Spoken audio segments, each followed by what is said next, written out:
Tem uma pergunta da Clarice. Professor, tenho duas perguntas. Uma, na contratação de médicos rotineiros, como ficaria a minha planilha? Bom, se eles forem médicos CLT, empregados, Clarice, ficaria da mesma forma, assim, do que a gente construiu. Lógico, o salário do médico normalmente você não vai achar na convenção coletiva, você vai pegar um salário de mercado, né? Numa pesquisa de mercado, usar o salário, vai ter que pagar os encargos dele, ver se ele tem direito a vale alimentação ou não. Se ele não tiver uma convenção coletiva específica, esses valores eles ficam meio que a critério de quem está estimando, né, o valor da. E aí você pode fazer uma pesquisa de mercado, né? Tem direito a tudo. Assim, o que acontece muitas vezes é médico que a gente tem. Muitas vezes eu faço planilha assim de duas formas, né? Eu faço planilha para médicos, médicos mão de obra, né? Empregados, e faço médico contratado como PJ, né? Aí, se for como PJ, entra só uma planilha de PJ mesmo, né? Não compõe toda essa forma aqui não. Tá? Entra só como um custo de PJ daí. Tem as duas formas de. Tem os cooperados ainda, né? Tem a forma de contratar com cooperativa, né? Depende muito da forma que está contratando. Quais os critérios para readequação e reequilíbrio? A gente vai falar, depois que a gente terminar o módulo 6, eu vou passar um pouco para vocês de repactuação, reequilíbrio, reajuste. A gente vai falar um pouquinho desse assunto, acho que não compensa a gente atropelar agora. Mais uma pergunta: quais itens da planilha devemos suprimir ou alterar em caso de aditivo contratual? Bom, depende muito do aditivo, Clarice. Realmente é difícil falar assim quais, né? Normalmente, quando você faz um aditivo de prorrogação de prazo, né? O que se pede normalmente é que você exclua os custos não renováveis, né? E o que é o custo não renovável? É aquele custo que você amortizou tudo no primeiro ano. E quais itens que podem entrar nesse grupo aí? Os avisos prévios, como a gente já falou, os equipamentos, alguns equipamentos que você já pagou integralmente e não vai se renovar. Determinados materiais, eventualmente, que você já pagou no primeiro ano e não foram utilizados, pode ser que entre aí. Mas, assim, é uma análise muito mais do caso concreto e diante do que você tem ali, do que a gente falar em tese, assim, né? A lógica que vai existir por trás é a mesma. É um item que você já amortizou no primeiro ano e que ele não se repete. Assim, a empresa não tem um custo novo com aquilo, tá? Então, se você chegar nessa característica, eu vou dar um exemplo. Manutenção predial, um contrato de manutenção predial.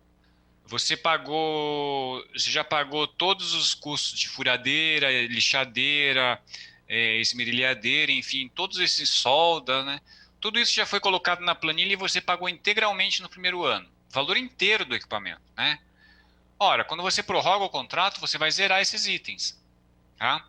Aí a empresa lá no final do segundo ano fala assim, mas a gente precisou comprar mais um item, a gente está trabalhando agora com duas furadeiras, e no contrato tinha só uma, então a gente precisa colocar mais o item. Aí recoloca o item, não tem problema. Isso é uma outra questão interessante, tá, pessoal? Uma vez, assim, não existe, não é uma regra de mão única só, tá? Você tira, mas se em determinado momento aquele custo voltar a existir, você pode colocar de novo. É o exemplo do aviso prévio. Se no final do segundo ano a empresa te comprova, olha, mas eu já demiti o funcionário, eu prorroguei, reduzi para 10%, mas acabei demitindo o funcionário, tive que contratar outro, portanto, aquela provisão que eu tinha para demissão, eu já gastei, porque eu tive que demitir um funcionário sem estar prevendo isso, né? E aí volta o aviso prévio novamente na planilha, tá? É isso que está naquela nota técnica da Delog, que está na parte de rescisórias de vocês ali. Nota técnica 652 de 2017, pessoal, está no material de vocês. A nota técnica fala exatamente isso. Fala da necessidade de avaliar, ver custos que não se renovam e, se for o caso, reinserir também se esse custo voltarem a aparecer. Bom, vamos lá? Deixa eu A gente vai entrar no módulo 6. Depois a gente vai falar um pouquinho de repactuação, reajuste e reequilíbrio, tá? Custos indiretos, tributos e lucro.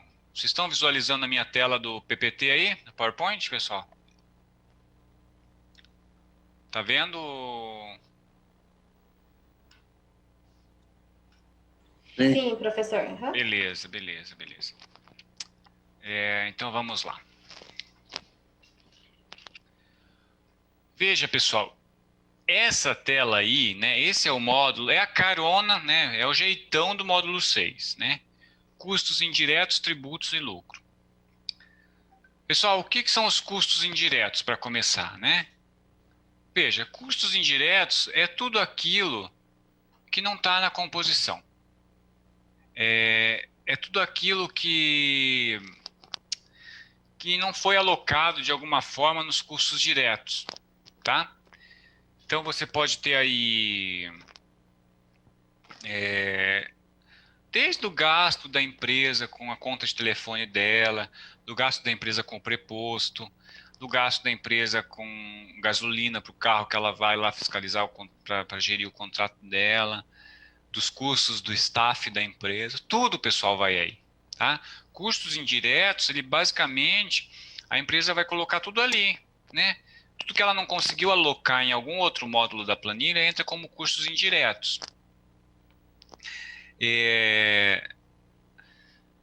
No serviço de engenharia, a gente costuma falar de BDI, tá? É basicamente a mesma coisa. Lá nas obras, a gente se preocupa um pouco mais com em dar precisão a esses custos indiretos, tá, pessoal? Como nas obras e serviços de engenharia, acaba que esse módulo ele fica muito alto, né, um valor muito relevante, o TCU tem alguns acordos em que ele exige um pouco mais de detalhamento. Mas isso é uma realidade muito específica das obras e não vale a pena a gente abrir isso aqui, né? Para nós, importa que tudo, absolutamente tudo que a empresa não conseguir alocar em algum dos outros itens da planilha, ela vai colocar aqui, tá?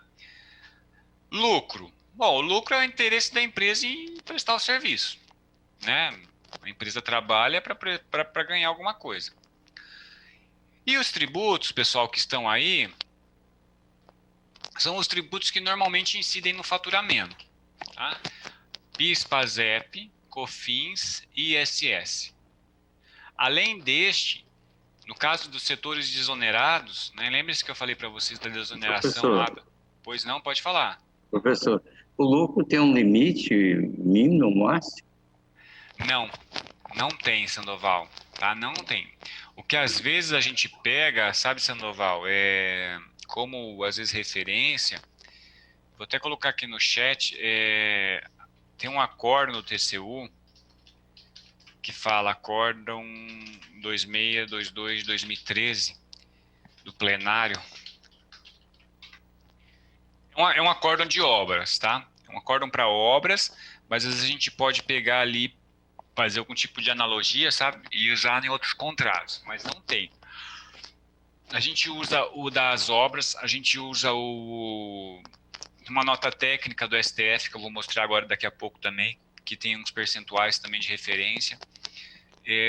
O Ministério da Economia também tem alguns valores que eles usam no caderno de logística lá. Então, a gente, normalmente, quando a gente faz planilha, a gente fica entre esses três referenciais, assim, sabe, Tatiana? Agora, vocês, enquanto órgão contratante, vocês podem fixar no edital. Ó, eu aceito no máximo 15% de lucro, ou 10% de lucro. Se vocês colocarem essa regra, aí beleza, aí a empresa fica limitada a este percentual. Inclusive, é algo interessante a se fazer nesse momento, porque com a questão da conta vinculada e do pagamento pelo fato gerador, né, que são esses institutos aí que objetivam fazer as retenções no pagamento mensal, é muito lógico imaginar que as empresas vão parar de colocar valores nesses módulos e jogar para o lucro, né? E jogar os valores lá para o lucro, para, de alguma forma, não colocar muito valor naqueles itens que sofrem retenção, que são objeto de avaliação de custo renovável, essas coisas. Veja, se a empresa coloca no lucro, ela não vai sofrer nenhum tipo de censura durante o contrato todo. Assim, para a empresa, inclusive, seria o ideal, né, quando ela vai elaborar a proposta dela, olha, pega todos os módulos que a gente falou até agora e joga valores mínimos ali, desde que obedeça à legislação, né? Ela não vai vacilar lá no salário, porque tem a convenção, não vai vacilar nos encargos, porque está na legislação, mas ela joga abaixo no vale transporte, ela joga abaixo naqueles custos de reposição, ela joga abaixo nas verbas rescisórias, e depois pega esse valor e joga tudo no lucro, para compensar. Ora, ganhou a licitação, em nenhum momento do contrato a gente vai poder avaliar se aquele lucro dela é razoável ou não, depois que ganhou a licitação, né? Se ela tem aquele custo ou não. Então não tem. E se ela deixa em outros itens, acaba que durante a fiscalização do contrato, a administração pode ficar olhando, ver se aquele custo se renova, se não se renova, aquela coisa toda, né? Então, há uma tendência dela jogar no lucro, se o órgão não limitar. Agora, se o órgão disse, ó, no máximo 15% de lucro, 10% de lucro, ela já tem um teto ali na licitação, né? Ela não pode jogar qualquer valor, tá? Bom, é isso. Clarice pergunta, professor, tem como conceder a planilha de médico PJ? Eu posso até te mandar depois uma, Clarice, me pede por e-mail e eu te mando. Mas assim, não tem muito segredo não, tá? Nada de PJ, tá? Pelo contrário, de PJ é bem mais simples. Mas me manda um e-mail, vou te mandar, vou deixar meu e-mail aqui no chat, ó. Deixa eu só escrever meu e-mail aqui.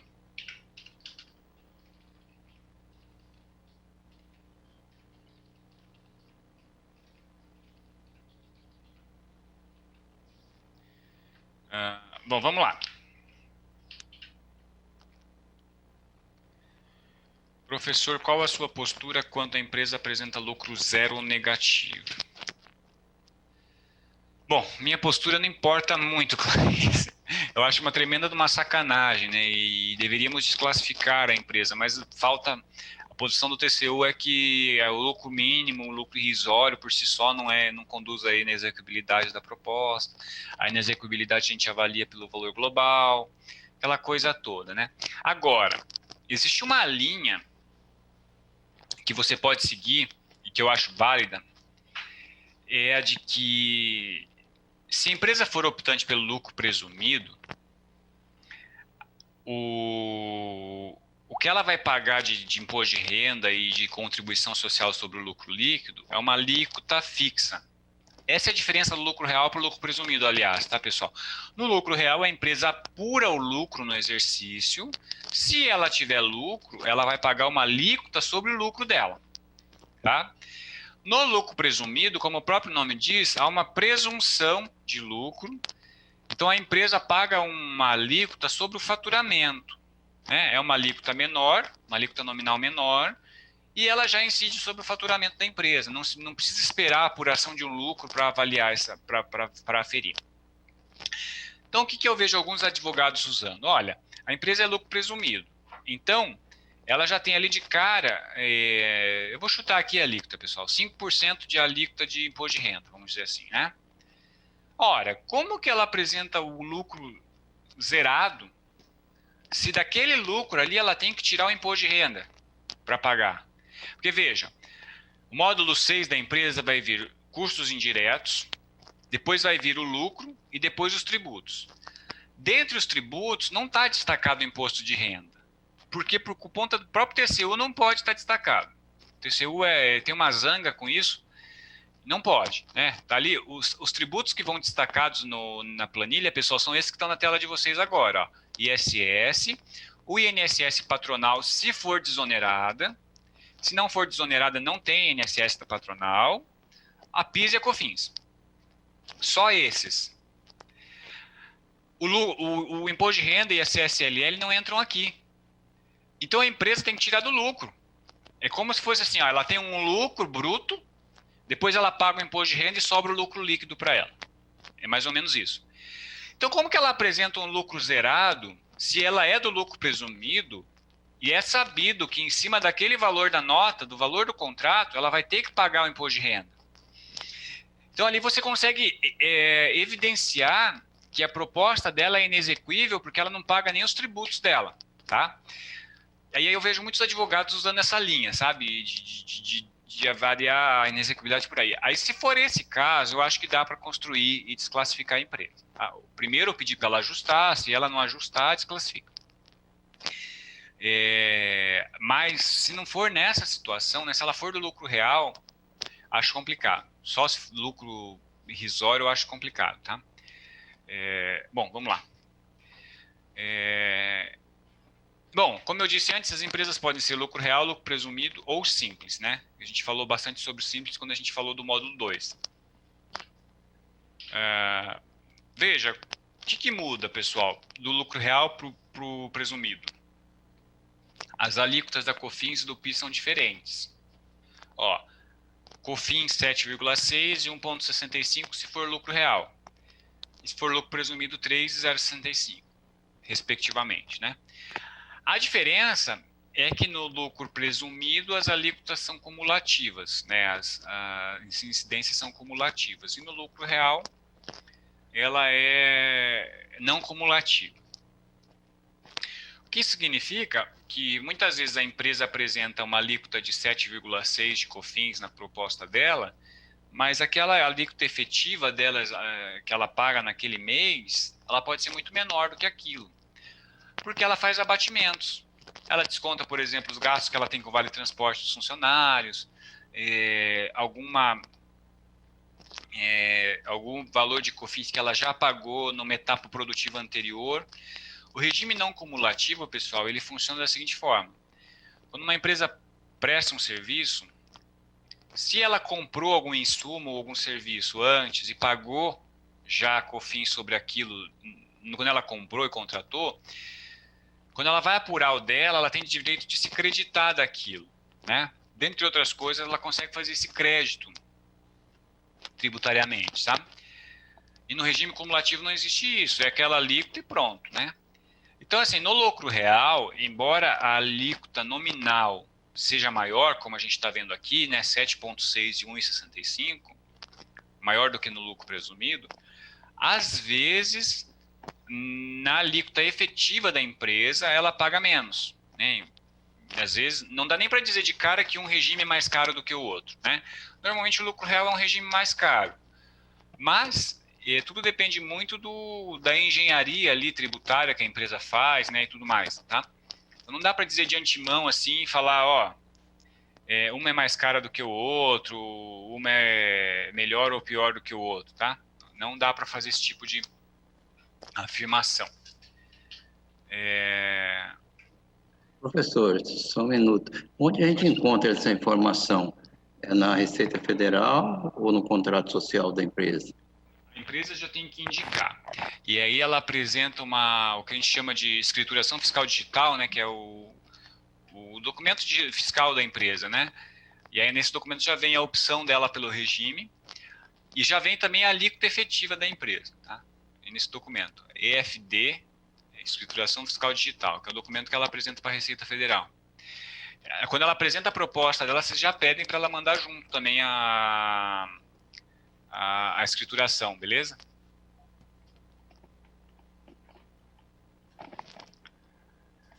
Ok.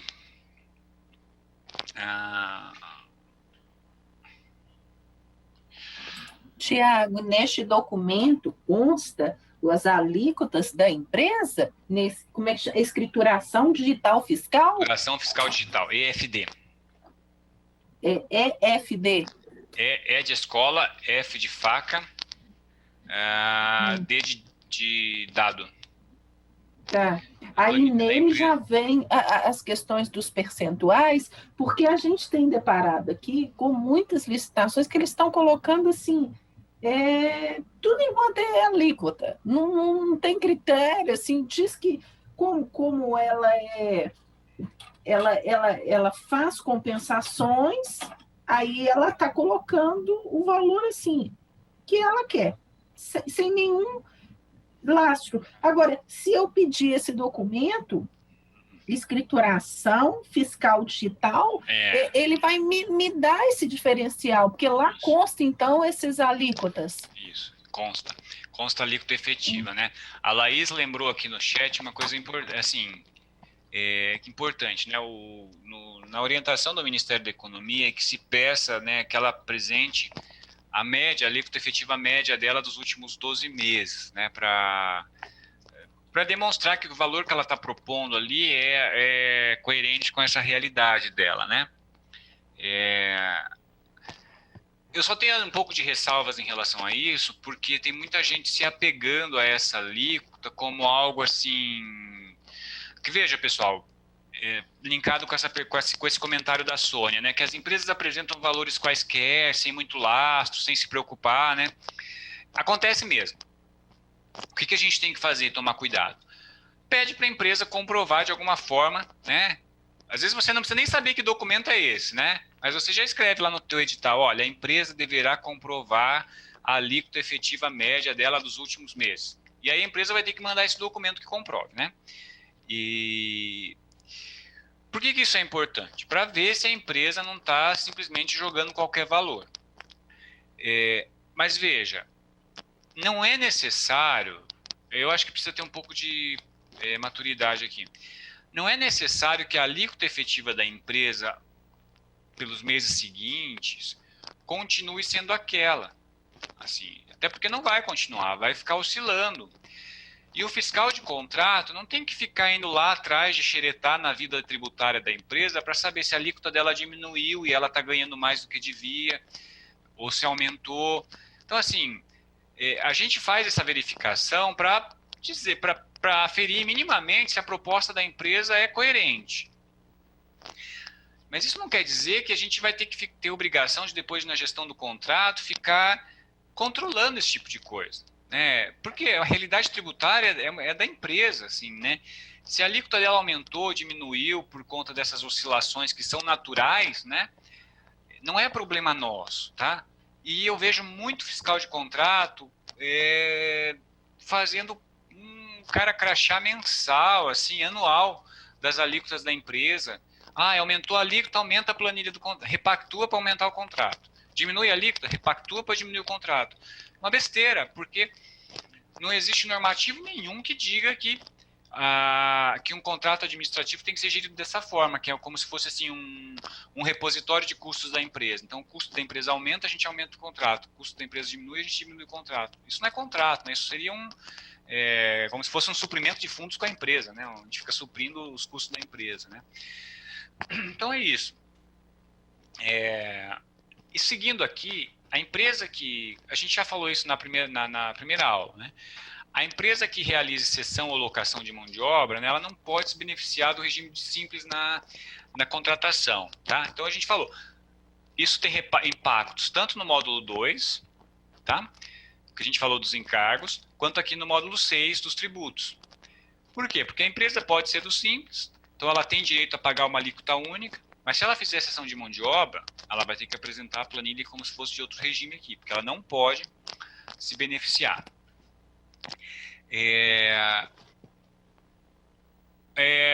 Lucro, né? Como eu disse, o lucro é o ganho da empresa, né? O ganho pela prestação do serviço, né? Não tem muito o que falar sobre isso. E aqui, pessoal, nessa tela, eu apresento para vocês, né, uma composição, né, do BDI, né? Veja, pessoal, essa tela que está aqui que está sendo apresentada para vocês é a tela extraída da nota técnica número 1 de 2007 do STF. Se vocês entrarem no Google, né, façam esse exercício, entrem no Google, nota técnica 1/2007 STF BDI, escreve assim, STF espaço BDI, vocês vão chegar nesse documento, tá? Esse PDF, né? Eu também mandei para o pessoal da Com, acho que eles encaminharam para vocês também esse documento aí. Então, é dali que eu estou tirando, tá? Foi um estudo que o STF fez em conjunto com outros órgãos, já faz tempo, né, já faz 13 anos, que pegou percentuais médios de despesas administrativas ou custos indiretos, de lucro, né, de vários contratos em vigor naquela época, e chegou nesses valores aqui, né? Então, inclusive no TCU é o que a gente usa, tá? Esses percentuais aqui, né? 5% de despesa administrativa, 10% de lucro. E a parte de tributos, pessoal, vejam que tem duas tabelas. A de cima, que considera o regime lucro presumido, né? Que é o cumulativo, e o de baixo é o lucro real, que é o não cumulativo. Então tem as duas simulações, tá? Tem duas coisas que é importantíssimo que vocês se atentem aqui, pessoal. Primeiro são os percentuais que são usados. 5% de despesas administrativas ou custos indiretos e 10% de lucro. É obrigatório esse valor? Não, pessoal. Esse é o referencial do STF.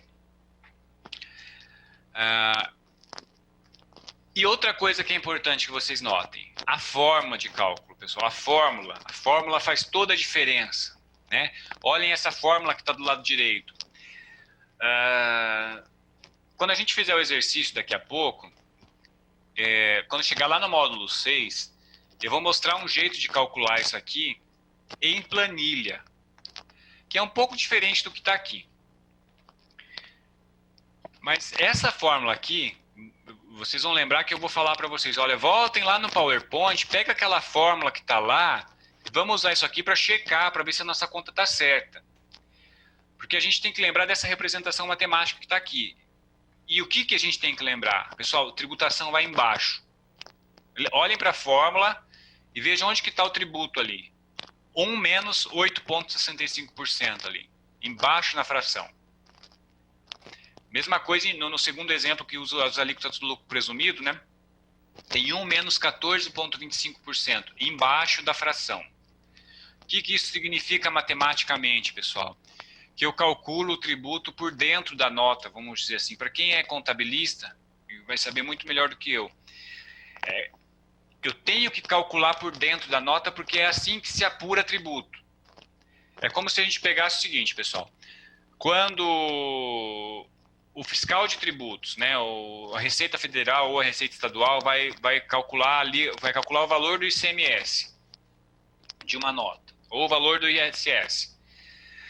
Ele não faz a conta para trás. Ele simplesmente pega o valor da nota cheia, a nota é R$1.000, 5% de ISS, 5% de R$1.000, R$50 de ISS, e pronto. É assim que ele faz. Ora, se ele faz essa conta lá no final, a gente já tem que pensar que ele vai fazer essa conta e incluir os 5% de ISS dentro do valor final do contrato, tá? Então, não basta você chegar, por exemplo, tentem fazer, usando essa mesma lógica que eu fiz agora, tentem falar assim, então beleza, é R$50 de ISS, então eu vou pegar R$950 de contrato, valor total do contrato, vou somar mais R$50, vai dar os R$1.000 da nota. Mas não vai ser 5% de 950. Vai dar mais do que 5% de 950. Então não adianta você pegar e chegar lá dos 950, aí calcula 5% de 950 e soma. Você vai chegar em 950 mais 5% de 950, vai dar ali mais 40 e poucos reais, mais 950, vai dar 990 e tantos reais. Não vai chegar nos 1.000. Por quê? Porque não vai chegar mesmo, porque é uma imprecisão matemática, é um erro matemático, né? Porque se a gente sabe que ele calcula o tributo do valor da nota cheia, eu tenho que simular, chegar no valor total do contrato já colocando o tributo dentro. E essa fórmula, pessoal, por mais que para quem nunca fez essas contas ela possa parecer assim meio estranha de cara, assim, ela faz exatamente isso.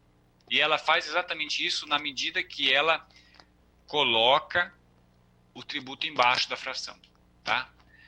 Depois, de novo, pessoal, no exercício, eu vou frisar isso aqui, eu vou falar mais umas 10 vezes sobre isso aqui no exercício, tá? Dessa forma de cálculo. Porque, pessoal, por incrível que pareça, as empresas não sabem fazer isso.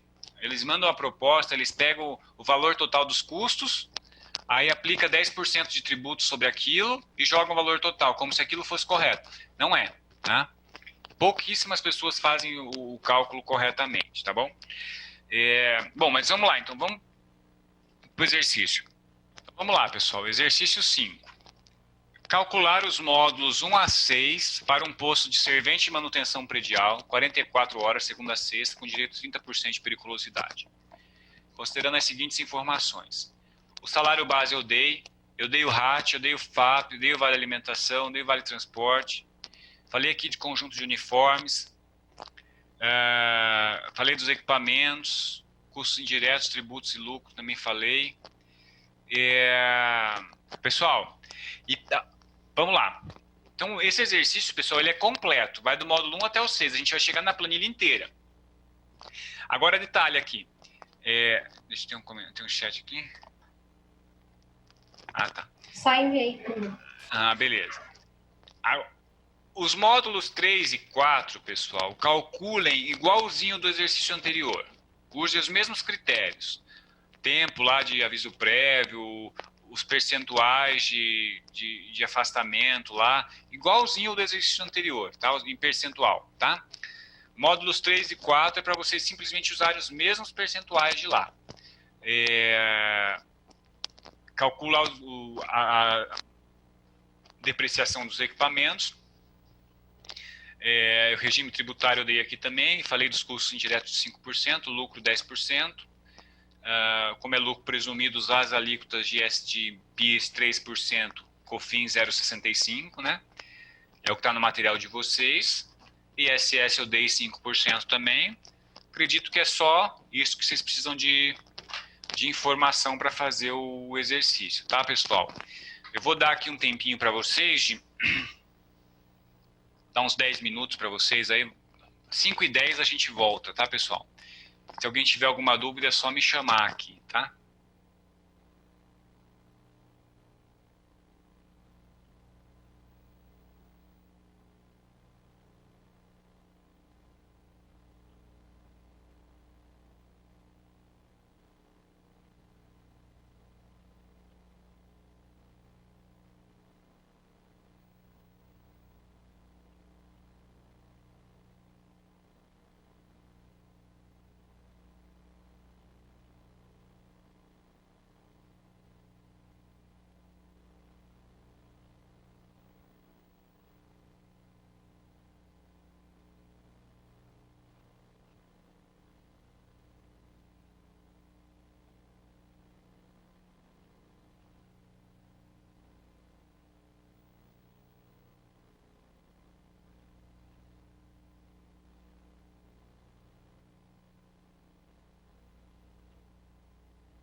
Vamos lá, pessoal?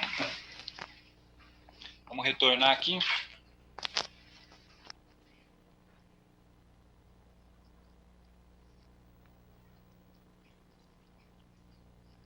Bom, pessoal, vou começar a resolução do exercício 5.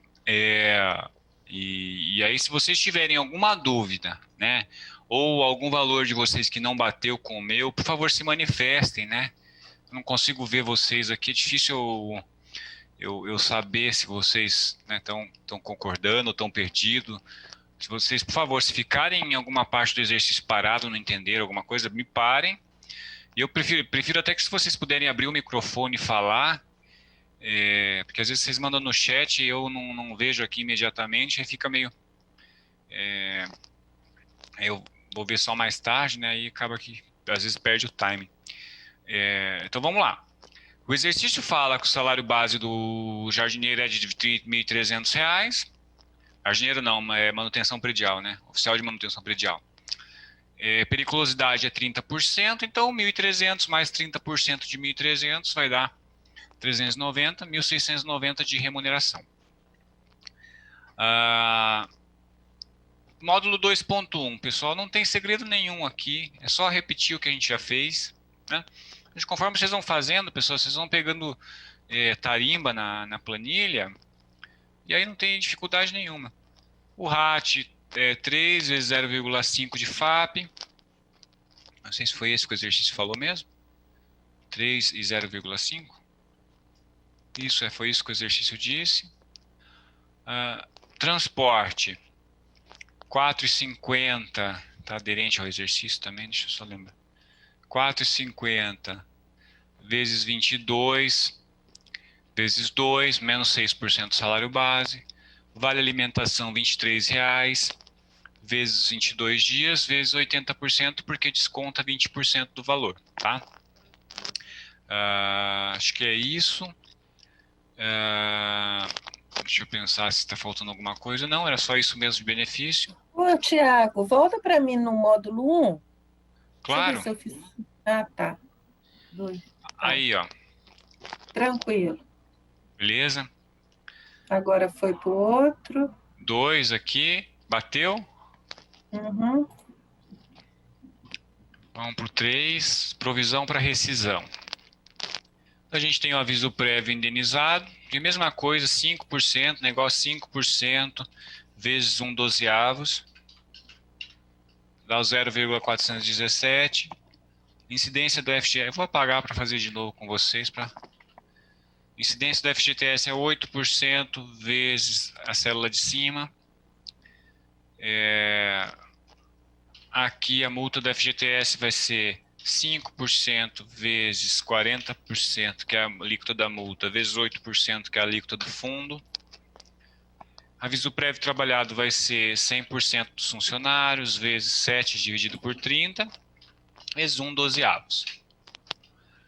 Incidência do 2.2, é só pegar o total dos 2.2, eu vou lá pescar esse valor, aqui 35,3%, vezes a célula de cima aqui, 1,94. Claro, Clarice, posso sim. Eu fui mais rápido nos 1 e 2, que são os módulos que a gente repetiu mais, né? Mas eu posso mais devagar, sim. Então aqui a gente tem a incidência do 2.2 sobre o aviso prévio trabalhado, né? E aqui a multa do fundo de garantia, de novo, vai ser... Aqui é 100% dos funcionários, porque está relacionado ao aviso prévio trabalhado, né? Vezes 40%, que é a alíquota da multa, vezes 8%, que é a alíquota do próprio fundo de garantia, né? Dá 3,2%.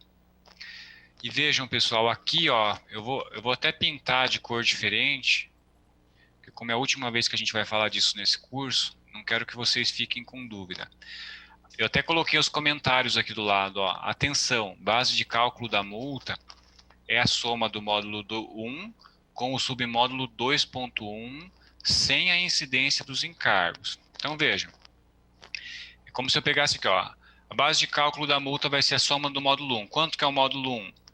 Acho que é 1.690 que deu, né? Que é o total da remuneração. 1.690. Quanto que é o submódulo 2.1? Deixa eu ver lá quanto que deu. Deixa eu lembrar aqui.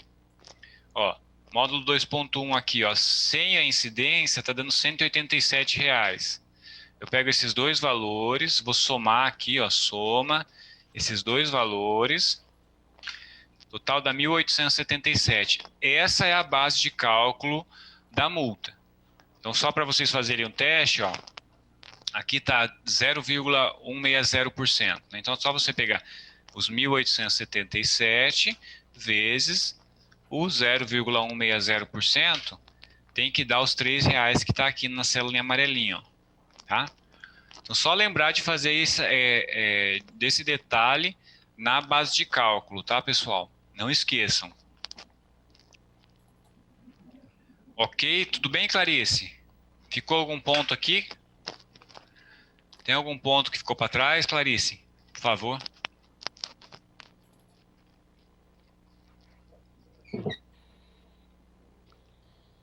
Beleza. Então vamos para o módulo 4 agora.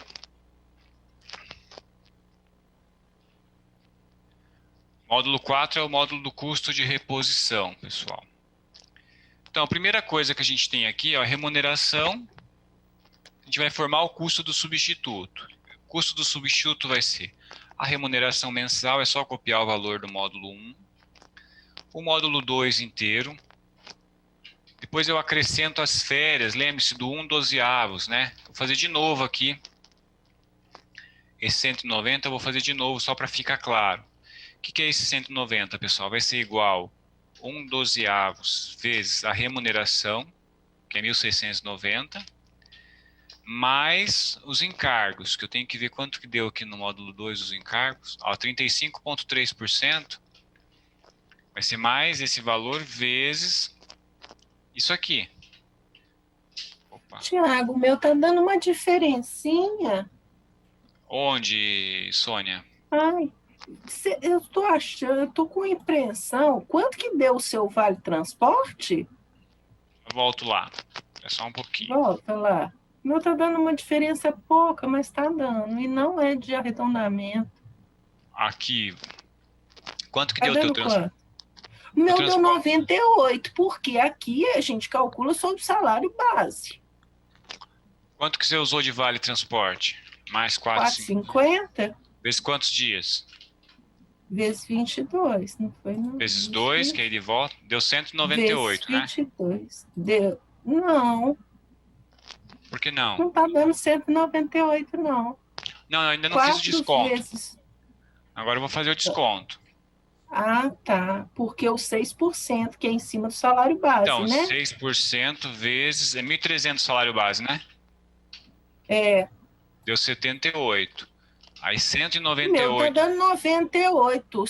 O seu vale é quanto? R$4? R$4? 4,50. 4,50. O meu tá dando R$98. 4. Ah, tá. Eu já vi o erro aqui, Tiago. 4,50. Já vi aqui. Eu, em vez de puxar a fórmula, tá dando 120? Isso mesmo, 120. Ah, então tá. E os encargos tá dando 35,80, né? 35,30.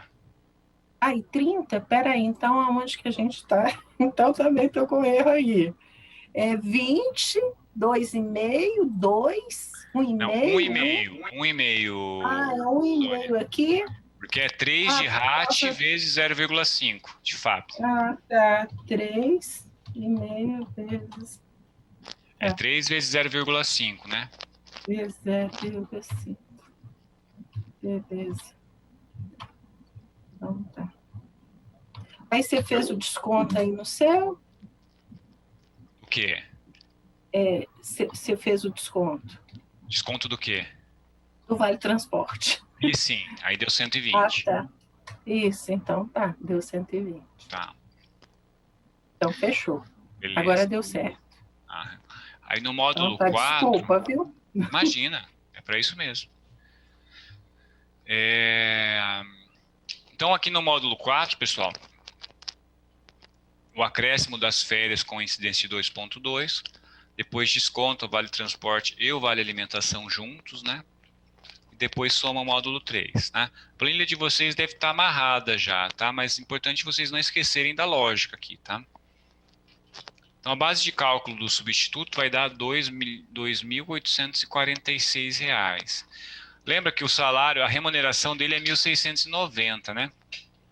Se eu fizer a diferença aqui, ó, 1.156 por 1.690 dá dando... Deixa eu dividir aqui. Olha, tá dando aqui quase 70% a mais, né, do que o custo da remuneração dele, né? Que é mais ou menos mesmo o que fica a mais de custo para o empresário. E aqui, pessoal, é só repetir as alíquotas que a gente já viu lá no material de vocês de afastamento, né, os percentuais de afastamento que estão lá. E aí multiplicar. Multiplica 8,33% pelo custo do substituto mensal ali, ó. Então vai ficar 8,33% vezes 2.846, aí dá 237. E assim por diante. Mesma continha, exatamente a mesma conta. E aí é para dar R$ 258 aqui do módulo 4 total, né? E agora o módulo 5, pessoal. O módulo 5 é novidade aqui, então a gente tem que fazer com mais atenção aqui. Vamos lá. A gente não fez nenhuma vez ainda. O exercício fala o seguinte. O conjunto de uniforme custa R$ 200. 2 conjuntos fornecidos por ano. Então, esses R$ 33 aqui, pessoal, na verdade é o quê? Olha, eu estou dizendo no exercício que a empresa tem que dar 2 conjuntos de uniforme por ano para o funcionário e que cada um custa R$ 200, né? Então, eu vou ter R$ 200.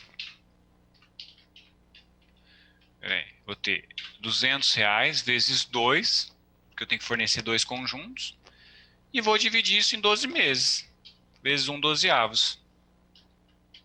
É só isso. Não tem nada demais aqui. Lógico, no caso concreto, pessoal, na realidade de vocês, o que vai dar mais trabalho aqui vai ser fazer a pesquisa de preço desses uniformes. Vocês vão pegar o uniforme com características mais ou menos adequadas à região de vocês e ao serviço que é prestado, né? Fazer a listinha de uniforme, né? Calça, meia, casaco, camiseta, chapéu ou boné, sei lá. Paletó, enfim. Pesquisar o preço disso. Chegou no valor final do uniforme. Quantos uniformes fornece por ano? Tantos. Chegou no valor total. Divide em 12 meses. Pronto, só isso. Equipamentos. Os equipamentos é um pouquinho mais difícil. Olha, o exercício fala: o conjunto de equipamentos utilizados na execução do serviço custa R$ 50 mil. Ele vai ser compartilhado por 5 funcionários. E aí o exercício fala, olha, considere o prazo de depreciação de 5 anos e o valor residual de 20%. E taxa de manutenção mensal de 0,5%. Então o exercício pede para calcular a manutenção também. Mas vamos por partes. Então a primeira coisa que tem que ficar clara aqui, pessoal, o conjunto de equipamentos, ele não é alocado em um funcionário só, né? O total de equipamentos é R$ 50 mil, mas os equipamentos serão compartilhados por 5 funcionários. Então eu tenho que fazer uma alocação individual ali, né? Eu tenho que dividir, na verdade, né? Olha, se custa 50 mil no todo, para eu apropriar um pouquinho em cada planilha de funcionário, eu vou ter que dividir por 5. A primeira informação que a gente tem é essa, né? Então vamos lá, no canto direito aqui, eu fiz uma memória de cálculo. Vocês estão conseguindo ver essa memória de cálculo que eu fiz no canto direito aqui do Excel, pessoal? Vocês conseguem visualizar? Sim. Estão vendo? Beleza. Então vamos lá, memória de cálculo da depreciação. Primeira coisa, eu pego o valor total dos equipamentos, R$ 50 mil. E de cara, eu já excluo das contas os 20% que são o valor residual, porque ele não entra na conta de depreciação. A lógica é a seguinte, ó, se tem residual de 20%, a empresa vai continuar no final do contrato tendo esse valor para ela. E aí ela vende esse equipamento, faz o que ela quiser. Mas esses 20% do valor do equipamento não vai entrar no meu cômputo. Então eu excluo os 20%.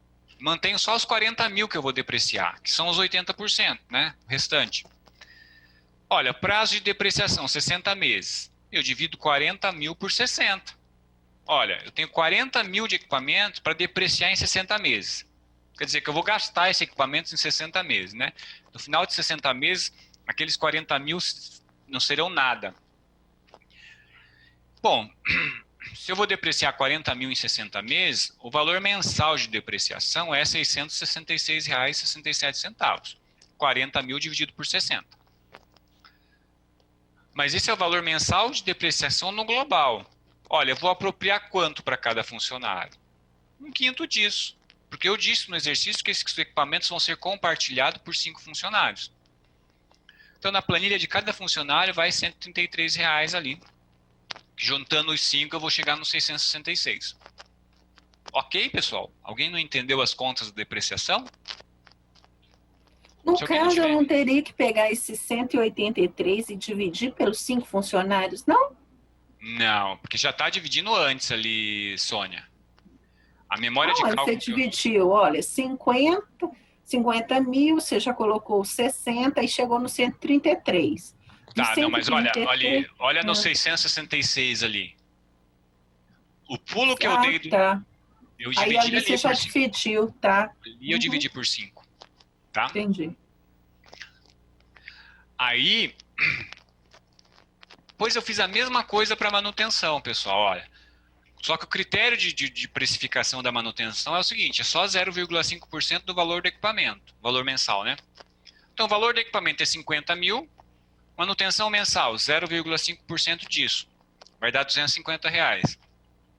Para eu apropriar um pouco para cada funcionário, né, o quinto, eu divido por 5 ali, e aí eu vou ter R$ 50 por empregado. E o valor que eu coloquei aqui nessa célula que eu vou pintar de amarelo agora, o valor que está aqui para linha equipamentos, é a soma desses dois aqui. Os 133 de depreciação mais os 50 de manutenção. De novo, 133 vou fazer a conta aqui até. Ó. Eu pego igual. 133 de depreciação mais 50 de manutenção. Chega em 183. Poderia ter feito tudo isso dentro da própria planilha, já detalhadinho, já trazer essa memória para dentro da planilha, pessoal? Claro que poderia, não teria problema nenhum, tá? Eu só quis manter a estrutura padrão da planilha e fiz a memória do lado, mas se eu quisesse integrar a própria planilha com esse detalhamento dos cálculos, sem problema nenhum, tá, pessoal? E aí a gente chega no total de R$ 216,67, tá? Agora a gente vai calcular o módulo 6, pessoal. Custos indiretos, tributos e lucro. Bom, de cara, pessoal, para a gente começar a calcular o módulo 6, vocês precisam primeiro somar os outros módulos. Para começar, para a gente começar a conversar sobre o módulo 6, a gente precisa somar dos módulos 1 até o 5, porque são os custos diretos. Né? Tudo que a gente fez daqui para trás, do módulo 1 até o 5, são os custos diretos. E o módulo 6 é um percentual que vai incidir sobre os custos diretos. Então, assim, primeira coisa, pessoal, de largada, quem não fez isso ainda, quem não deu tempo, né, eu estava um pouco em dúvida, primeira coisa, pessoal, lá no cantinho, eu vou pintar de amarelo aqui para vocês verem onde está meu custo direto aqui, ó. Para começar aqui onde está amarelinho na minha planilha, ó, é a soma dos totais dos módulos 1 até o 5. Você vai lá nas abas que tem do lado aí de vocês, vai lá no total da remuneração, no total do módulo 2, no total do módulo 3, no total do módulo 4, no total do módulo 5, soma tudo, e é para vocês chegarem num valor próximo de R$ 3.655, que é o que está aqui. Se vocês chegarem num valor meio longe disso, é porque tem algum erro aí, tá? Ou eu errei aqui, por favor, me avisem. O meu não está dando, não. Tem que dar. Aqui, a remuneração deu 1.690. Deixa eu Beleza. Aqui. Isso, o 2 deu quanto, Sônia? O 2, o módulo 2.1 deu... Eu coloquei os 11, 35.3. O transporte e o auxílio alimentação está dando 507,20. Eu tá dando 524,80. Por quê? Ó, 120 é o vale transporte. 4,50 vezes 2 vezes 22, né? Menos os 6% da remuneração deu 120. Isso. Os R$ 22 vezes 22 dias úteis, 80% que ele tem um custeio, né? Uhum. Deu 387. É porque o vale alimentação desse exercício, Sônia, você não colocou custo, não. 23, não, é R$23 o vale alimentação. Ah, é 23. Eu acho que eu ouvi você falando 22 aí. 23. 23 vezes 22. 23. Ah, tá. Fechou. Aí tá. Deu 524. Isso. Aí tá. Provisão. O total do módulo 2 deu 1.375. Vai lá no finalzinho da... 36. Deu. Eu tô achando que era esse vale alimentação aqui. Provisão para rescisão. Tá dando... o módulo 3 tá dando 115,16. Perfeito. É isso mesmo. O módulo 4, né? Tá dando 1.325,70, é isso mesmo? Não, é para dar R$258,47. Não, 258,36. Tá bom. A gente não tem nada de intrajornada. Isso, 258 mesmo. Então vai ser 258 mesmo, né? Isso, exato. O Então, módulo 5 tá dando 216, é isso? 216,66. Tá. Aí deu. Então agora deu. Eu estava considerando lá. Deu uma diferença de centavos que agora é arredondamento. Beleza. Antes não era. Então, obrigado. Não, imagina. Então agora chegamos no total dos custos diretos, tá? E beleza, agora vamos calcular o módulo 6 aqui. Primeira coisa, pessoal. Tentem percorrer comigo, eu vou até pintando as células conforme eu for falando para ficar mais intuitivo. Primeira coisa, pessoal, custos indiretos a gente vai calcular. A gente está usando aqui a alíquota de 5% de custos indiretos, pessoal, porque o exercício deu.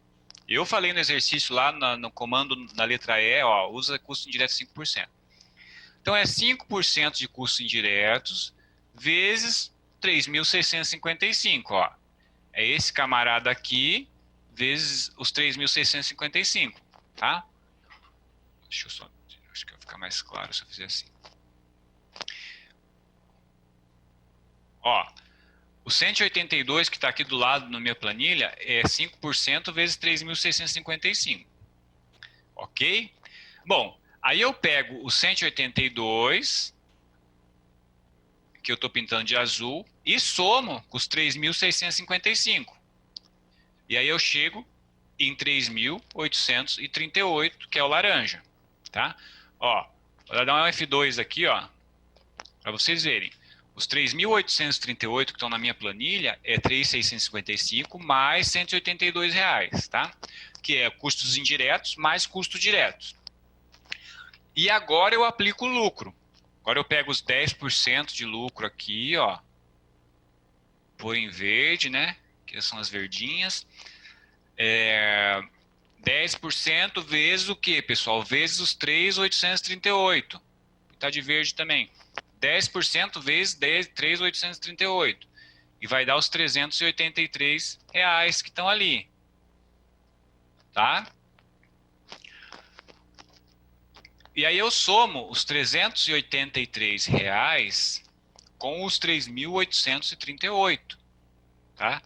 E chego nos R$4.222 que está nesse laranjinha claro aqui.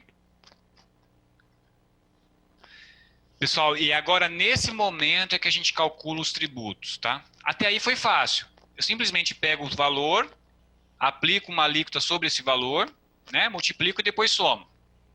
Foi isso, né? Custos diretos, 3.655, vezes 5% de custos indiretos, chego no valor, depois somo. Lucro, a mesma coisa. Então, foi uma construção meio, assim, tranquila de fazer. Agora, pessoal, é um pouco mais difícil.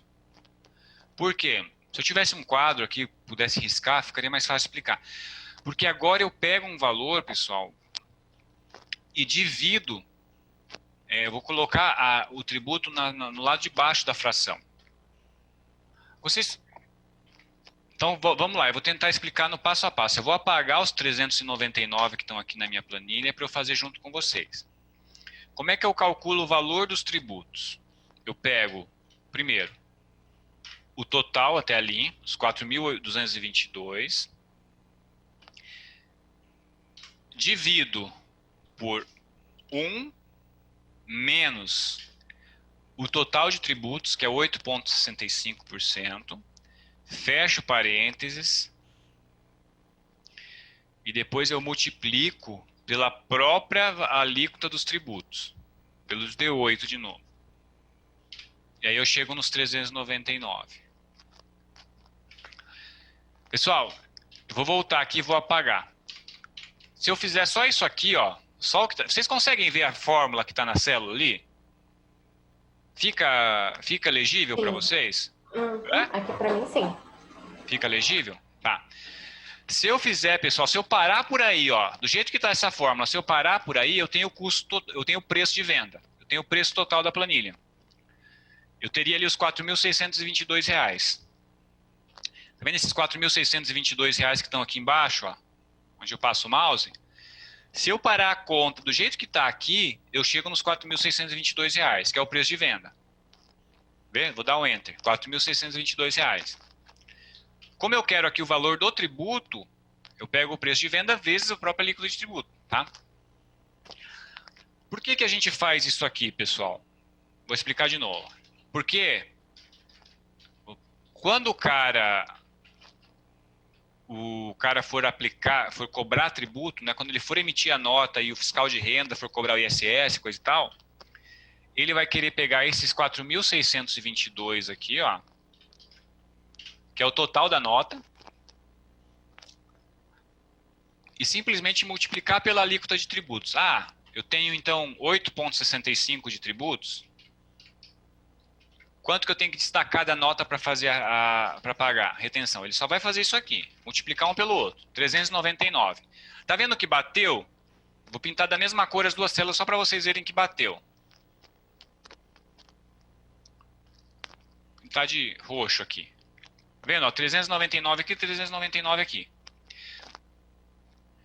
Se eu tivesse feito de outra forma, eu vou fazer do jeito errado agora para ver se vocês veem por que está errado.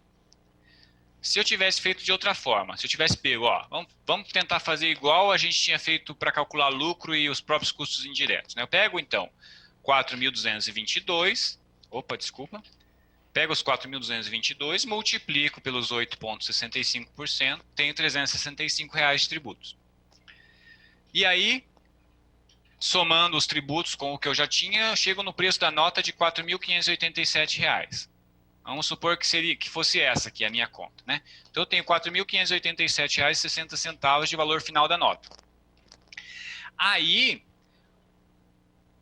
o fiscal de rendas, né, o agente tributário, ele vai lá cobrar os tributos, 8,65 de tributos. Aí ele pega e faz a mesma conta, pessoal, que eu fiz antes, aqui, ó. Deixa eu só tirar a cor. Ele pega e aplica, ó, 8,65 vezes o valor da nota, R$ 396. Veja como não bateu agora. Eu pintei de amarelo para vocês verem. Olha, quando ele apurou o tributo lá deu 396, mas eu tinha considerado 365 na minha planilha de composição. Não bateu porque não vai bater mesmo, porque está errado matematicamente. O correto é o que eu fiz antes, é colocando por dentro, né? Agora não, se eu venho aqui, apago isso aqui, calculo corretamente, né, que é pegar o preço aqui, dividir por 1 menos o total de tributos, depois multiplico pelo total de tributos novamente, aí bate. Aí ó, aqui deu 399, e quando ele for apurar lá os tributos, vai bater os 399 também, né? Dá certo. Pessoal, se vocês tiverem insegurança, dúvida sobre a correção desse valor, vocês podem fazer o seguinte, vocês peguem aquela tela do PowerPoint que eu mostrei para vocês lá, você lembra que eu falei, ó, essa aqui é a tela da nota técnica do STF. E eles têm um valor de BDI lá. Vou até compartilhar para vocês aqui. Eu não vou compartilhar não, só para não demorar mais, mas eu vou pegar aqui o valor que tem lá. Está no slide 174 de vocês aí, pessoal. Vai lá. Tem lá BDI igual a 26,44%. Eu vou copiar aqui para a tela do Excel. Ó. Tá vendo aqui, ó? BDI 26,44%. Vocês estão vendo na minha tela do Excel esse percentual, pessoal, de 26,44%? Tá aparecendo. Tá vendo? Então tá bom. Se vocês quiserem fazer uma prova dos 9 aí para saber se a nossa conta deu certo, veja, as alíquotas que a gente usou são iguais às alíquotas que foram usadas nessa tabela aqui, tá? Então o valor tem que bater, tá? Se as alíquotas fossem diferentes, ok, não ia bater mesmo, mas as alíquotas são idênticas, 5% de custos indiretos, 10% de lucro, e os tributos também são os mesmos que a gente está do lucro presumido. Então o BDI aqui está dando 26,44%. Se eu quiser saber se a minha conta, do jeito que eu fiz antes, está certa, basta eu pegar o total dos custos diretos, que é 3.655, vezes 26,44%. Vai dar R$ 966. E é só somar os dois valores. Ó, 966 está fazendo no cantinho aqui em cima. 966 mais 3.655. Tem que dar R$ 4.622,19, pessoal. Se não der, tem algum erro, tá? Aí deu, ó. Não tem jeito. Porque matemática, né? Matemática não engana. Quer dizer, não costuma enganar. Aí bateu. Então, se vocês chegarem no final do cálculo de vocês da planilha e quiserem fazer uma prova dos 9, basta vocês pegarem aquela fórmula matemática que está aqui, ó, e tentar resolver pela fórmula matemática e do jeito que está na planilha. E os valores têm que bater. Se não bater, pessoal, tem algum erro, pode ter certeza que tem algum erro ali, tá? Na composição. Tudo bem?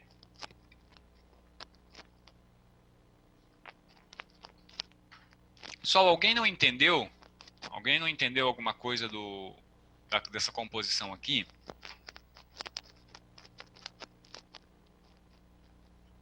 Bom, se alguém não tiver entendido e ainda quiser me perguntar, ainda a gente tem mais um tempinho aqui, pode ficar à vontade, tá? Eu vou mudar agora de... Pois não? Oi, eu só queria saber uma questão com relação ao valor residual. Você sempre considera 20% na elaboração das planilhas? Não, Pamela. É muito comum, tá? É um valor muito comum, mas não é obrigatório não, tá? Então, aí eu penso assim, no caso a gente poderia colocar isso, porque isso depende da empresa, né? Se ela considerar que o valor residual dela é outro, ela pode alterar ali. Pode. Mas a gente pode colocar como referência 20%, algo assim? Porque eu nunca vi um padrão com relação a isso. Não, você pode usar o teu como... Desculpa, cortou. Não tô ouvindo. Oi?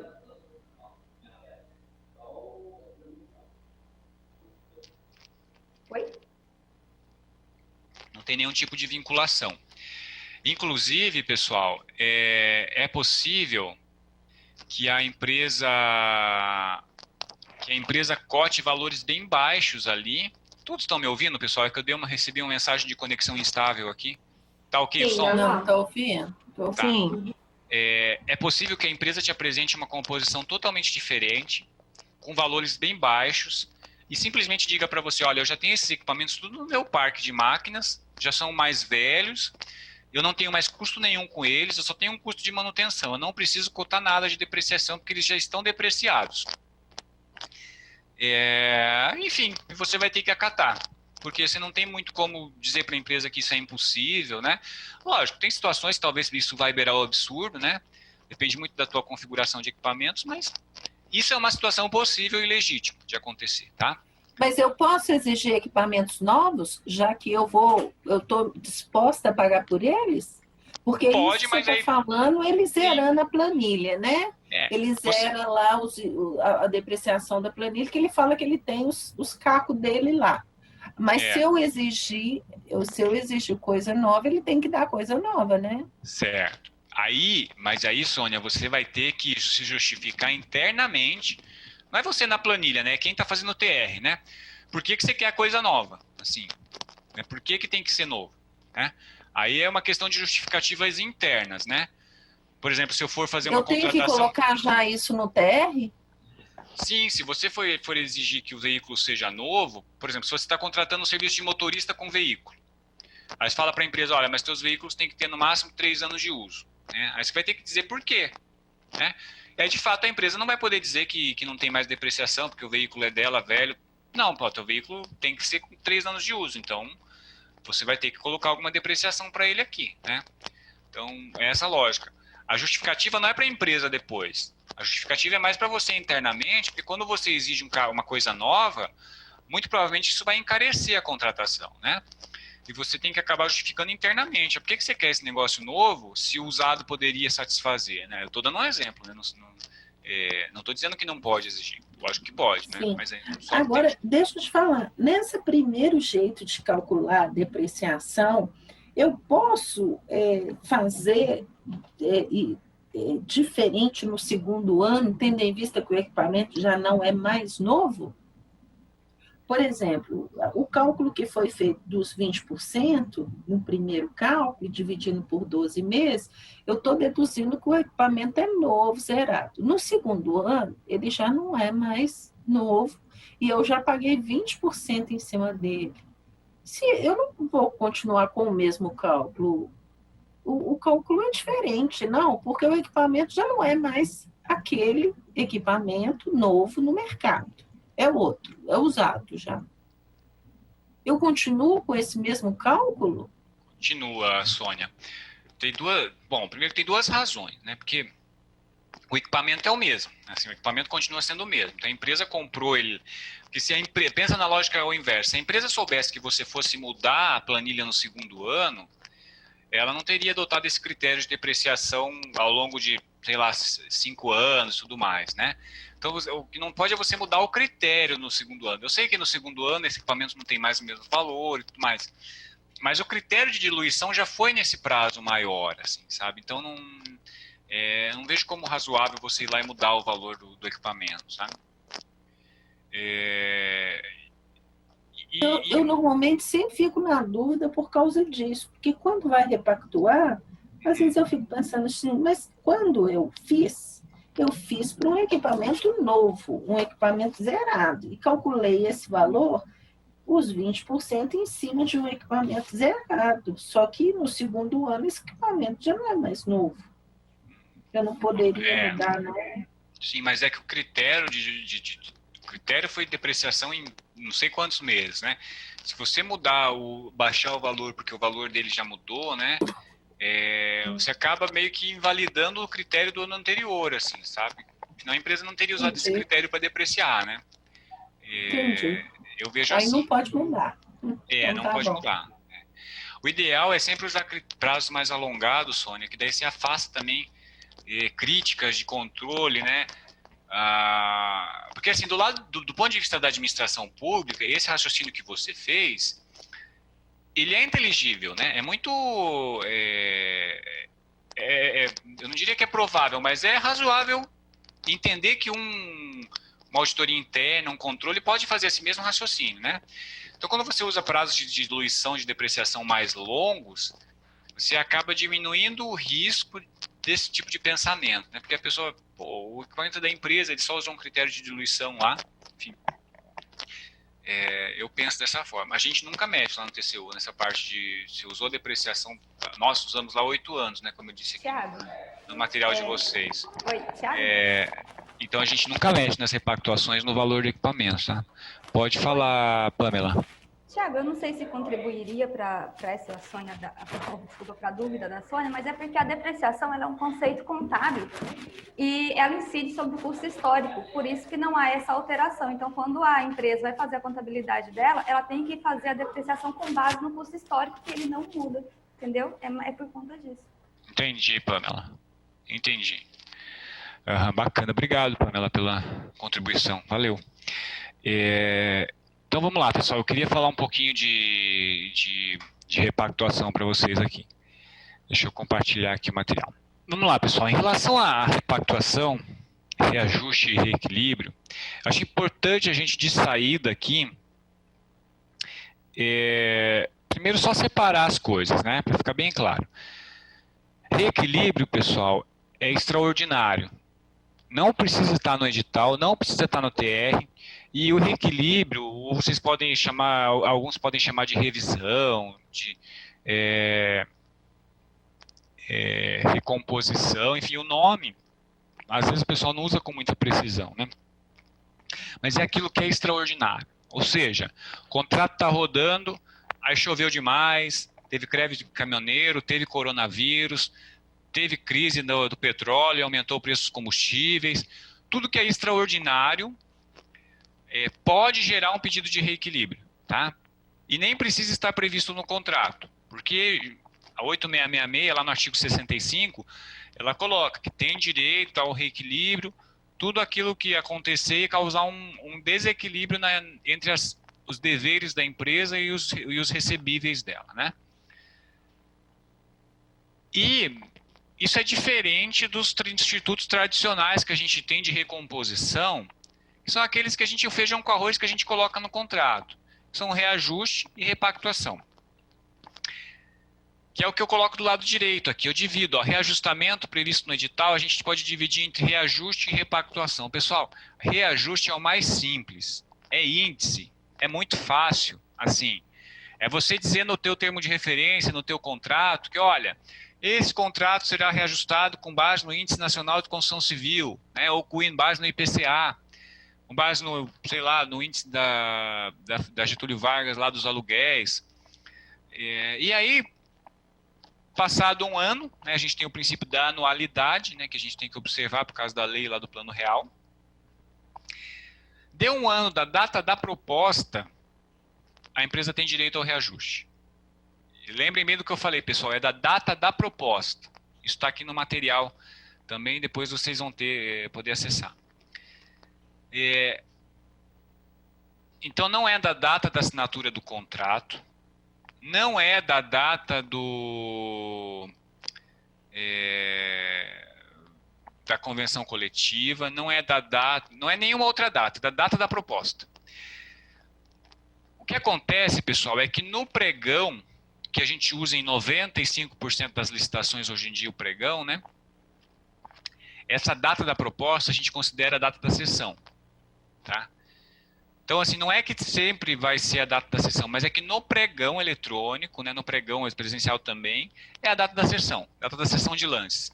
Por quê, pessoal? Porque a sessão de lances é o último momento em que a empresa pode elaborar a proposta dela, né? Quando ela vai lá no último lance e fornece um preço, naquele momento ela está dando a última proposta dela. Então, aquela é a data de referência. Então, um ano dali tem direito ao reajuste, né? Antes de um ano não tem direito.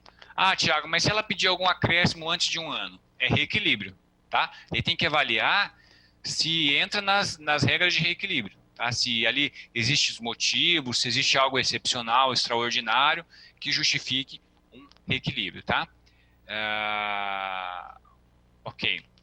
Então, só tomar cuidado com isso. E para contratações que envolvem mão de obra, a gente tem as repactuações.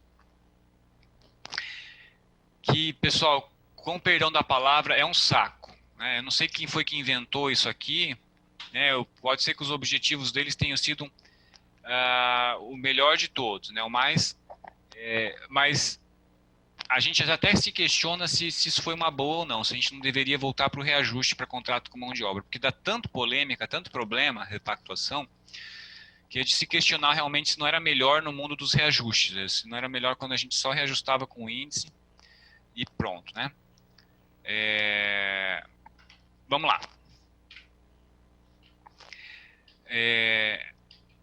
A repactuação, pessoal, ela surgiu da necessidade de conferir mais precisão para as atualizações quando os contratos envolviam mão de obra. O que se constatou? Que, olha, um contrato que tem uma preponderância muito grande de mão de obra, se eu reajustar com base em índice, pode ser que esse reajuste ele não guarde muita coerência com a variação efetiva dos custos daquele contrato. Ora o índice é 10% e a categoria recebeu 5% só de salário de aumento, e aí o índice está muito gordo. Ora o inverso, ora o índice de um ano para o outro variou 5%, mas a categoria recebeu um aumento de 10%, e aí a empresa acaba não tendo o suficiente para arcar com aumentos salariais das categorias. Então, por esses motivos, chegou-se à conclusão de que é melhor repactuar. E o que é repactuação, então? É uma comprovação analítica da variação dos custos. Então, olha, o salário era 1.000, a nova convenção falou que é 1.200. Então, você abre a planilha toda, aquilo que era 1.000 você muda para 1.200. E assim por diante, pessoal. É uma demonstração analítica das variações, tá? E aí tem um outro detalhe também que na repactuação é diferente, que a data de origem na repactuação, ela não vai ser a data da proposta, ela vai ser a data da convenção. Por quê? Porque, olha, o salário, que é o que dita praticamente a regra da composição de custo numa proposta que envolve mão de obra, o salário ele é da data da convenção, que também é anual, normalmente, né? Então, a data de origem para a repactuação não é a data da proposta, nem a data do contrato, é a data da última convenção coletiva daquela categoria. E por conta disso, é possível que você assine um contrato hoje e já no mês que vem você tenha que conceder uma repactuação. Se a convenção coletiva utilizada na tua planilha for de, por exemplo, outubro de 2019, em outubro de 2020 vem uma nova convenção, você assinou o contrato hoje, daqui a um mês você vai ter que fazer uma repactuação. E isso é normal, pessoal. É regra do jogo, é assim que funciona mesmo, tá? Não se preocupem com isso. Às vezes achar que só porque eu assinei o contrato hoje, já vou reajustar, repactuar amanhã, né? Como se isso fosse indevido, né? Existe uma orientação normativa da AGU, né? Orientação normativa número 23, diz o seguinte, ó. O edital ou o contrato de serviço continuado deverá indicar o critério de reajustamento de preços sob a forma de reajuste em sentido estrito, admitida a adoção de índices gerais específicos ou setoriais, ou para repactuação para os contratos com dedicação exclusiva de mão de obra, pela demonstração analítica da variação dos componentes de custo. É possível que a gente tenha os contratos com um ou com outro. Exemplo, pessoal, um contrato de telefonia vai ser um índice. Um contrato de construção civil vai ser um índice, INCC. Um contrato de limpeza, vamos pensar num contrato que é pura mão de obra, não tem nada de insumo. Sei lá, um contrato de recepcionistas, por exemplo, né? Só vai ter o uniforme da recepcionista e o resto vai ser mão de obra. Ali é só repactuação, provavelmente. Agora, um contrato de limpeza, eu posso ter os dois. Eu vou ter repactuação para mão de obra e vou ter índice para os insumos, material de limpeza, os equipamentos, e uniformes, enfim, os demais os insumos que a gente for utilizar, a gente usa índice. Então, é possível ter os dois no mesmo contrato, tá, pessoal? Isso não é indevido. Eu queria frisar para vocês aqui, tem alguns aspectos que eu queria destacar, tá, pessoal? Pessoal, me desculpa, eu vou ter que segurar vocês um pouquinho mais hoje, mas eu prometo não passar de 10 minutos, mas é que tem alguns pontinhos que são fundamentais na minha opinião e que eu preciso passar para vocês, tá? Eu preciso transmitir, senão a gente não vai se realizar aqui. Um deles é o que está na tela de vocês agora, preclusão lógica. Alguns de vocês talvez já tenham ouvido falar nisso. O que é a preclusão lógica? Pessoal, a preclusão lógica é o fato da empresa perder o direito à repactuação por não ter pedido no momento certo. Tá? Lembre do exemplo que eu dei agora há pouco, eu falei, olha, a empresa tem direito à repactuação há 1 ano depois da convenção coletiva. Então, imagine o seguinte, outubro de 2020, a nossa suposta empresa teria direito a pedir repactuação. Se ela não pediu a repactuação até setembro do ano de 2021, que é quando o nosso contrato faz um ano, ela perde o direito, se o contrato encerrar a vigência. Ou, se antes disso, por alguma razão ela assinar algum termo aditivo concordando com a prorrogação, sem fazer a ressalva da preclusão, sem fazer uma manifestação, olha, eu quero resguardar o meu direito de repactuar esse contrato. Se ela não fizesse essa manifestação, ela perde o direito. É isso que diz esse acórdão sobre preclusão lógica. Esses são vários acordos do TCU que falam sobre preclusão lógica para repactuação. Por conta disso, pessoal, eu discordo assim, plenamente desse entendimento do TCU, tá? Eu acho que esse negócio de preclusão lógica não existe. Assim, parece que a gente está sendo meio que desonesto com a empresa. Assim, olha, se não pediu até aquela data, perdeu. Mas, enfim, esse é o entendimento do TCU até agora. O que a gente faz, pessoal, e que a própria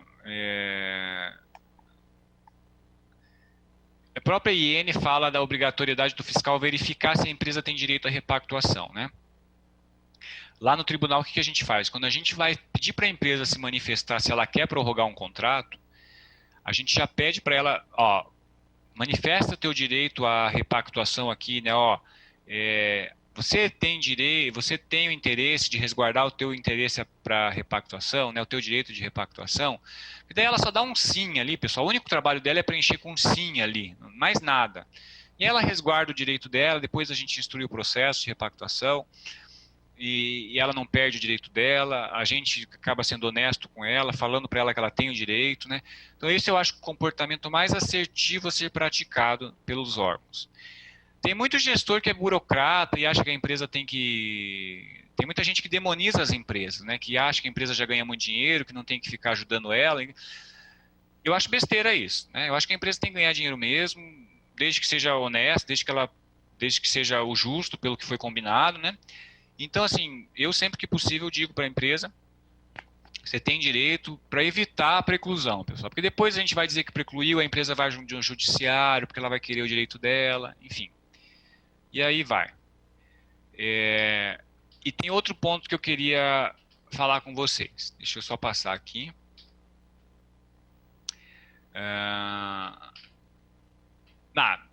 Sobre esse mesmo assunto de preclusão lógica,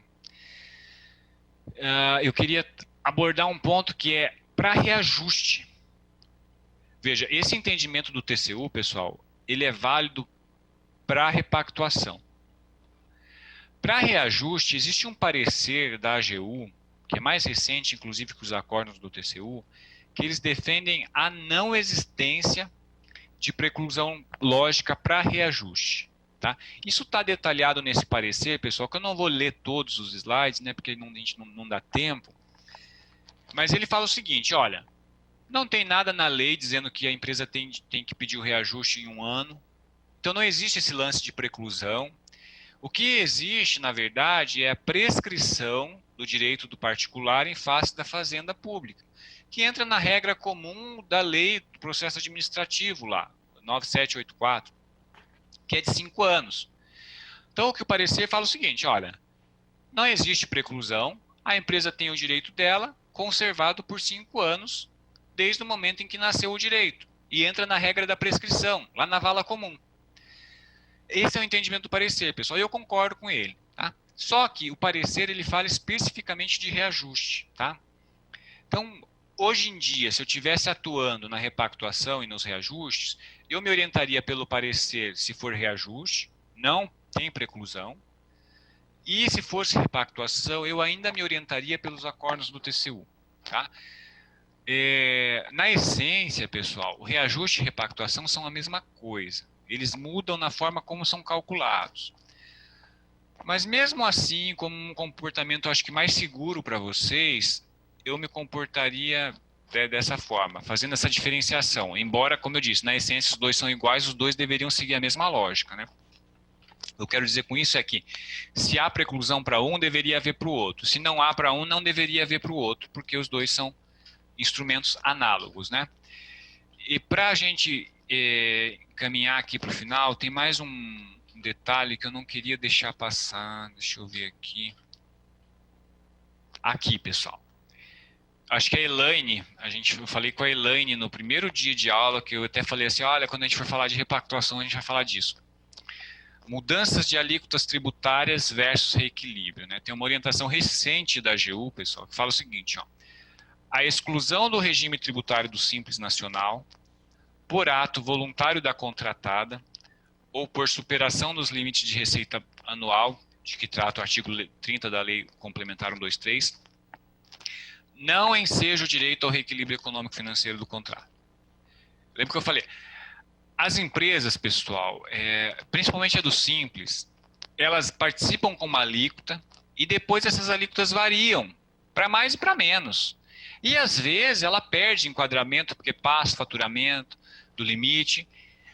E a orientação fala o seguinte, ok, mas isso é regra do jogo. Não cabe reequilíbrio por esse motivo. É isso que diz a orientação normativa. E um outro ponto, pessoal, que é novidade até, foi um parecer da AGU, não me lembro agora. Se alguém tiver interesse, pessoal, depois me peçam por e-mail que eu passo o parecer. Fala da reequilíbrio em ata de registro de preço.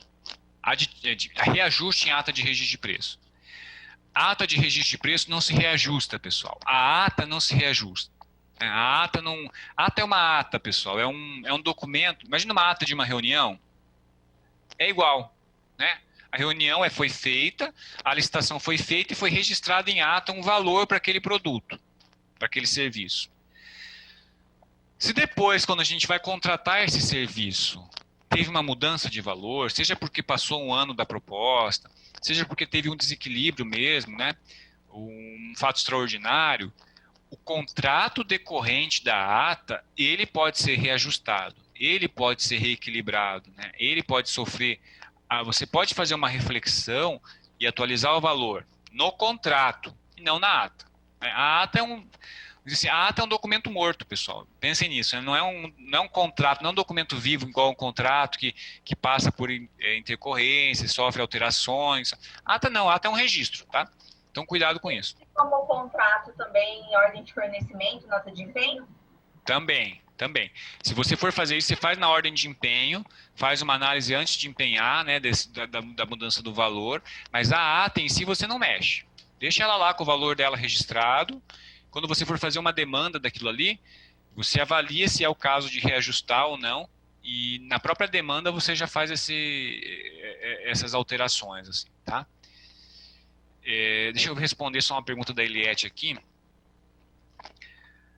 E neste caso, deixa eu ver aqui. Alega ainda que no caso Intel houve um aumento de 7% para 16% na alíquota do ICMS, de acordo com o decreto que passou a vigorar, além do aumento do câmbio, que passou de 3,92 para 5,48, que impactou o aumento de valores de aquisição. Olha, Eliette, dessas alegações aqui, primeiro, a ata não se reequilibra, né? Você vai reequilibrar o contrato, a demanda que você for fazer lá, né? O empenho. Tá, a ordem já foi emitida, tá, ok, você vai fazer o reconhecimento desses reflexos nas ordens já emitidas. Eu não estou dizendo que você é proibida de conceder o aumento para o particular, para a empresa, tá? Não é isso. Eu só estou dizendo que você não mexe na ata, tá? Você faz uma análise, um pedido de reequilíbrio sobre aquelas ordens de fornecimento, faz as reflexões sobre o que é devido e o que não é devido, chega na tua conclusão e se tiver que pagar um valor a mais para a empresa, paga, não tem problema nenhum. Referentes às ordens de fornecimento, tá? Agora, em relação aos pedidos dela aqui, houve um aumento de 7% do Simples para 16% na alíquota do ICMS, então ela talvez perdeu o enquadramento do Simples, isso não é problema teu, né? Se ela perdeu o enquadramento de lá para cá, não é problema teu. Agora, se essa mudança advém de uma alteração normativa, ela fala aqui do decreto 271, passou a vigorar dia 1º de janeiro de 2020. Então, se essa mudança é normativa, ou uma norma nova, né, um decreto novo que mudou a regra, ok, aí sim. O câmbio, ok, né, se teve uma mudança abrupta do câmbio aí, Agora, Eliette, você tem que cuidar aí, porque essas alegações deles podem ser genéricas, tá? Ok, que produto que é, de que forma o câmbio reflete tão diretamente nesse produto, né, nesse valor unitário do produto, de que forma a alíquota do que mudou de 7% para 16%, de que forma isso impacta diretamente no preço do produto, né? Porque além de alegar o fato anormal, né, a excepcionalidade da coisa, ele tem que dizer de que forma aquilo impactou no teu contrato, né? Só para dar um exemplo para vocês disso aqui, pessoal, para ilustrar, pensem na seguinte situação. Isso já aconteceu. A empresa pede reequilíbrio contratual porque o preço do aço aumentou. Teve uma crise entre a China e os Estados Unidos, e aí o preço do aço, né? O preço do aço sofre muita interferência das intempéries lá na China, porque a China importa muito aço aqui, né? Aí a empresa alega que aumentou muito o aço, né? Aí você vai olhar o cronograma do contrato e verifica que quando aconteceu aquela alteração do preço do aço, a empresa já tinha comprado aço, ela já tinha comprado aqueles insumos para a obra, de forma de que o aumento do aço não teve repercussão nenhuma naquele contrato. Olha, no teu fluxo de execução do contrato, no dia 20 de agosto, quando aumentou o valor do aço, você já devia estar com o aço estocado aqui no canteiro, né? E coisas do gênero. Assim, olha, aumentou o dólar, mas os insumos que você tinha que comprar que eram lastreados no dólar, você já comprou antes da alteração. Então, não faz muito sentido o que você está dizendo, né? Então, assim, tem que dizer especificamente o reflexo daquela variação no teu contrato, né? De que forma isso está impactando o teu custo naquela prestação. Não basta dizer genericamente, choveu demais, o dólar aumentou, o aço aumentou, o hortifruti granjeiro aumentou, que é um contrato que normalmente impacta os municípios, né? Contrato de merenda escolar, às vezes tem uma repercussão muito grande com a parte de hortifruti, e aí quando tem geadas secas, muita chuva, acaba sofrendo oscilações, né? Então é isso, pessoal, tá? Então lembrar desses fatores, tudo bem? Que mais, pessoal? Alguém tem alguma dúvida? Alguém tem alguma dúvida a mais aí? Se pudesse, a gente podia ficar aqui falando um montão mais sobre isso aqui, pessoal. Se não tiver mais dúvida, pessoal, eu vou encerrar aqui, né, para respeitar vocês, o horário aí, vocês devem ter os seus compromissos também, né? E, enfim, ficar à disposição de vocês, meu e-mail está aí, o pessoal da Com também, o pessoal, vocês podem falar com eles, né, levar dúvidas, críticas, sugestões para eles, e eles fazem chegar a mim sem problema, né, qualquer coisa, qualquer demanda que vocês tiverem aí, tudo bem, pessoal? Um abraço para vocês, então, espero revê-los aí em outros cursos, em outras oportunidades, tá?